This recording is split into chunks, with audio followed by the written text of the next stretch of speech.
You're watching Alaska's news source. Well, good evening. Some of the worst of it expected to happen tonight into the morning. Crews have been preparing to keep everyone safe ahead of those expected changes. We have complete coverage tonight. Meteorologist Bailey Braun and reporter Joe Allgood are standing by in our studio, but we're going to start with meteorologist Jackie Purcell tracking the timing of these changes.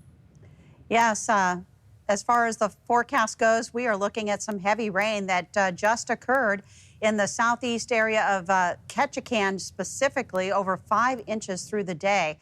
Let's start by looking at those totals for rainfall this evening. As far as Juneau, it's only been just over 1/4 of an inch, but it's been more than 5 inches in Ketchikan. You can see why that big storm system impacting the region. Now, for Ketchikan, they are under a flood warning at least through 1 a.m. Tuesday, unless otherwise extended. So keep tuned. We'll have the latest updates. This is for urban area and small stream flooding. As a result of those heavy rains, some of the storm drains are blocked. If you can clear them safely, do so. But isolated landslides are the biggest concern, possible in areas with steep terrain. Now getting to the Juneau area and Mendenhall Valley, as well as lake and the river. That's where the concern is for flooding. This will be through at least tomorrow evening in that area. And there are also a crest expected of 11 to 12 feet sometime early tomorrow morning. It's already up to 8.9 feet. The flood stage starts around 9 feet, so they're not far from those impacts that start to see some water going over Skaters Cabin Road around the Mendenhall campground area. So this is the expected rainfall. The rainfall amounts are going to shift, the heavy amounts, to the northern portion of the Panhandle between Yakutat and Haines, where they could see anywhere from 1.5 to almost 3 inches of rain. Still Petersburg, as well as Ketchikan, will see well more than an inch. Now, the south central area is also seeing some of this heavy rain. We'll get to more of this and the impacts that are showing across the region. But we're going to go now to Bailey Braun, showing us how residents in the city and borough of Juneau are preparing for flooding. Thank you, Jackie. Well, as we mentioned, the flood warning is in effect for the Mendenhall Lake and River until 6 p.m. Tuesday. Floodwaters from a glacier lake outburst from Suicide Basin will likely cause a surge tonight into the morning. The peak could be up to 12 feet of water. Now, this type of flooding is similar to the record-breaking flooding that we saw back in early August. That reached around 16.65 feet. In preparation, the city and borough are planning the same HESCO barriers that were used last month to control the floodwater levels. They believe they will be effective. So we really advise folks to move out of those flooded areas for tonight, spend the night somewhere else. If you do find yourself in that situation, please avoid entering, walking in, or driving through floodwater. The city and bureau is in contact right now with the Red Cross, which says it's on standby in case shelter place is needed. Now, a little further south, Ketchikan is experiencing heavy rainfall, leading to a flood warning going into tomorrow morning. Reporter Joe Allgood joins us now with more details. Joe? Yeah, Bailey, that flood warning is for anywhere near Ketchikan, and it extends until 1 a.m. Tuesday morning. This is a look at some of that heavy rainfall this afternoon, and it's been coming down since this morning. As a result of the downpour, locals can expect to see rivers and streams spilling over roadways, and water will likely pond in low-lying areas. And as Jackie mentioned, those in steep areas should be on alert for the possibility of localized landslides. A little further south of Ketchikan, the Metlakatla Indian community reports that a barge broke loose from a dock. What you're seeing now is video that a viewer sent us of that barge belonging to Circle Seafood breaking loose from the dock and floating out to open water. Police told us that they believe the barge has gotten stuck on a reef nearby, where they believe tugboats are working to get it free. We're going to continue watching for updates and encourage you to keep track on our website and tonight's broadcast for more info. Joe Bailey, thanks so much. And remember, you can stay ahead of storms and potential danger with our 24/7 Alaska weather offering. You can download it and get the latest developments on your favorite streaming device. Well, the wife of a man who was found dead after taking a fall on Kodiak Island is remembering him tonight. Alaska State Troopers say 30-year-old Andrew James Pillins of New York was reported missing just before 8 o'clock Saturday evening. And yesterday, troopers, the Coast Guard, and Kodiak Search and Rescue found him dead around 2:20 in the afternoon. They say Pillins had moved to Alaska in the spring to work with his brother while his wife and children remained in New York. Here's part of what she told us about her husband. I think I would want them most to remember just him for his heart and how fiercely he loved the people that were in his life. The man's body will be sent to the state medical examiner's office for an autopsy. We'll have a deeper look into this story tonight on the Late Edition.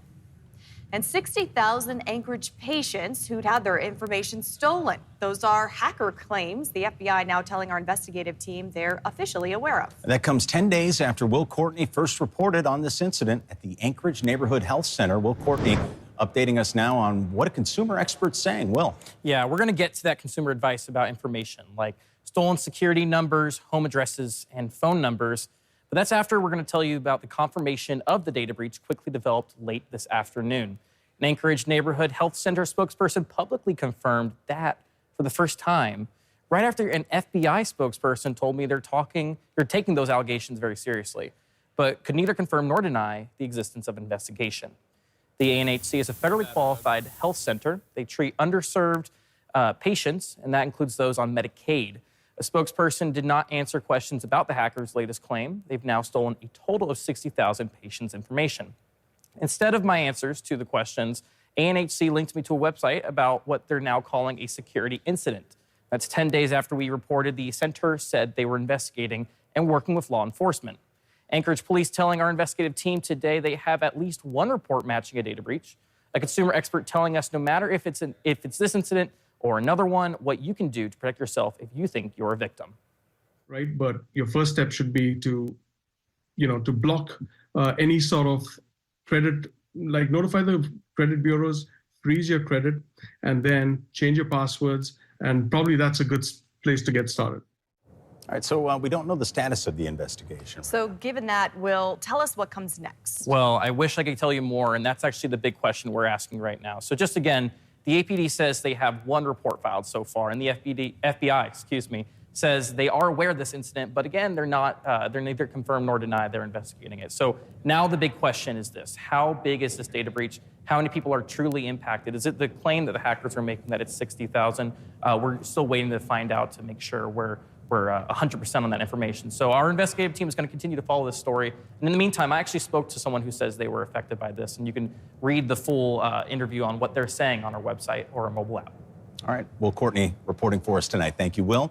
A deal to keep the popular social media app TikTok operational in the U.S. has reportedly been reached. A bipartisan bill banned TikTok in the U.S. last year unless its China-based owner ByteDance sold it to a U.S. entity. Now, that was based on national security concerns. The deadline to get a deal done has been extended a couple of times, but the legal limbo now has a chance to finally be resolved when President Donald Trump meets with China on Friday. So we've got internet personality and content creator John Derting joining us now.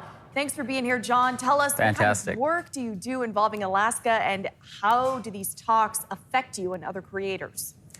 Yeah, I think they definitely affect us and where we're going to spend our time and what we're going to use our energy, putting our energy into these platforms, because it is a lot of work. I think doing social media and some certain types of social media is harder than others, but TikTok not being promising that I was going to stick around in the U.S. definitely made me move away from that platform, actually, and I didn't post much on there over the past 5 or 6 months just because of that. And seeing that it might be coming back and staying in the U.S. is exciting, because I think I had a lot of people during my last interview with you guys come up to me and be like, hey, that actually definitely impacted me having TikTok removed and the amount of money that they were able to make. And I feel like that definitely hurt a lot of creators not having that opportunity to make income. So the chance of it coming back is huge. Well, hurting creators, hurting users, I'm sure they missed you the last 6 months, 4.5 million people. I mean, they're going to find me somewhere else. And I like to think some of them found me on Facebook or Instagram or other platforms. But the truth is, TikTok was a little scary. And so I moved away from it. And then more recently, I actually posted a video maybe a week ago, and it's at 3 million views. So I feel like maybe I'll start engaging on that platform more and doing stuff if it's going to stick around. Well, so real quick, you talked about that fear. And originally, the U.S. government, one of the reasons they wanted to get TikTok into a U.S. company was that fear of ByteDance essentially having to give up information to the Chinese government at will. Also, there was some algorithm stuff. Can you talk a little bit about, do you feel more comfortable with TikTok now that this deal's in place? You know, it actually makes me a little more nervous depending on who buys it in the U.S. because I feel like right now there's a little bit of or whatever. There's basically some separation between the US and TikTok. And I feel like it's a good thing because TikTok kind of has a different vibe than Instagram and Facebook. And I would hate for it to kind of become a morph or mimicking of those other platforms because I want TikTok to be different. I would hope it would be different and something that is a better option actually than something that it provides, if I'm being honest. So you've been successful as a content creator, and moving forward, where do you think other creators should deliver content? Are you recommending a different platform like YouTube or Instagram? I would recommend YouTube to anyone just getting into the game because they're probably going to make the most money on that. But I think the short form content is kind of really predominant right now, and TikTok actually has the most addictive app for sure. I was looking at the number of users and the number of watch time the average user engages on a TikTok video, and it's actually surpassed Meta's average watch time on Facebook and Instagram. So that's impressive that they're able to do that with their algorithm, which is huge. Impressive and addictive, John. Thank you so much for being in studio today. Yeah, we appreciate you. Follow John wherever you want to follow John. John, JohnDerting. Thanks for listening. Click subscribe so you can get the latest podcast from Alaska's news source automatically. And stay up to date with breaking news and in-depth reporting available for free 24/7 with the Alaska's news source app.